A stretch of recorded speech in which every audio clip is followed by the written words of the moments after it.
అయితే శకుంతల మరి ద్రుపద మహారాజు గురించి ఒక చిన్న స్టోరీ.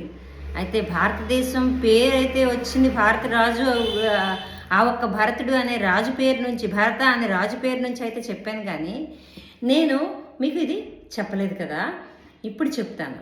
చూడండి, శకుంతల విశ్వామిత్ర మరి మేనక ఒక్క తల్లిదండ్రులు అనమాట మన శకుంతలకి.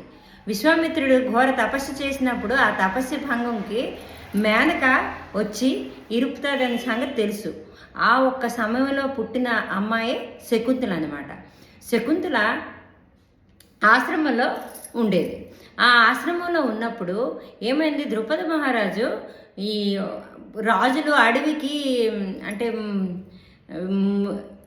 దానికి ఏంటంటారు, అడవికి వస్తారు. వచ్చి ఎప్పుడైతే అడవికి వచ్చారో ఆ అడవిలోనే ఈ ఆశ్రమం అనేది ఉండేది.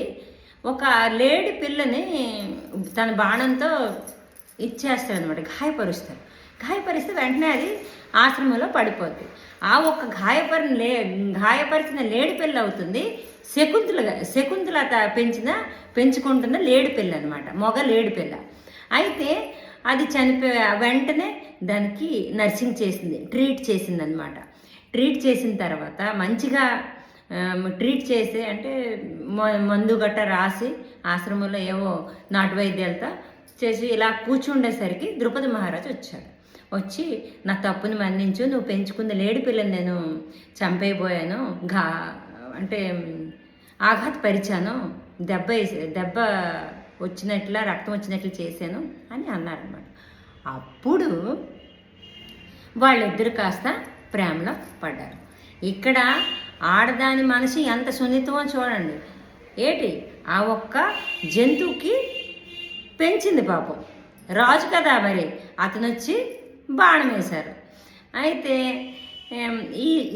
ఈ ఒక్క సన్నివేశంలో వాళ్ళిద్దరికి మధ్యన ప్రేమ అనేది పుట్టి ఆ ఆశ్రమంలోనే ద్రుపద మహారాజు ఉండిపోయిన తర్వాత ఆ ఒక్క టైంలో అప్పుడు ద్రుపద మహారాజు వెళ్ళిన తర్వాత కదా ఏమైంది, వెళ్ళే ముందు ఒక విలువైన ఉంగరం ఇచ్చి వెళతారు. ఎవరికి? శకుంతలకి.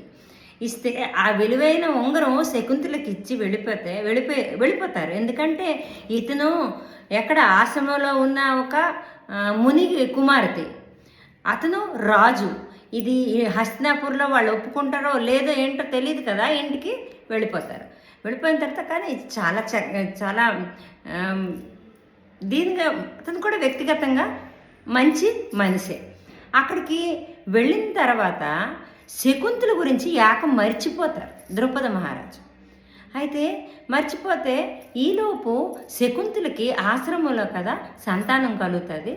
అతని పేరే అదే ఆ ఒక్క పేరులోన అర్థాలతో పేర్లు పెడతారు కదా, ఆ పేరు భరత అనే పేరు అగ్గి మరి ప్రొటెక్టర్, ఒకరిని కాపాడే వ్యక్తి అని.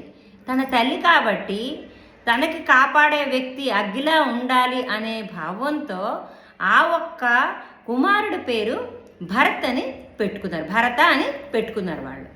ఓకేనా.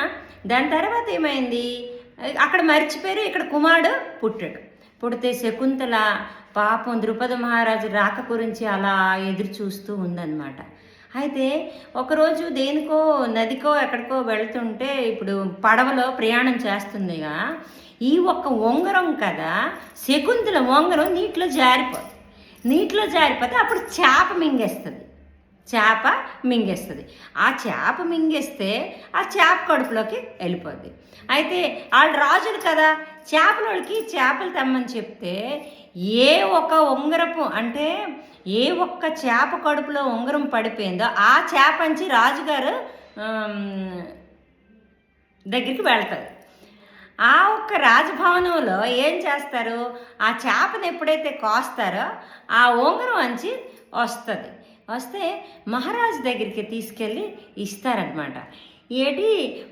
ఏంటంటే చేపలోనే ఇది ఒక చాలా విలువైన ఉంగరం లాగుంది, ఇప్పుడులా కాదు కదా, అప్పుడు చాలా నీతి, చాలా కరెక్ట్, ధర్మము ఇవన్నీ ఉండేవి కదా. వెంటనే ఆ చేపలోడు రాజు దగ్గరికి తీసుకెళ్తే ఎప్పుడైతే ఆ ఉంగరం చూస్తాడో అయ్యో ఇది నా ఉంగరమే అని శకుంతల అక్కడ ఉంది అని చెప్పి అప్పుడు శకుంతల దగ్గరికి ద్రుపద మహారాజు వెళ్ళి భరతుడికి కొడుగ్గా స్వీకరించి తనకి పట్టాభిషేకం చేసి రాజుగా ప్రకటిస్తారు.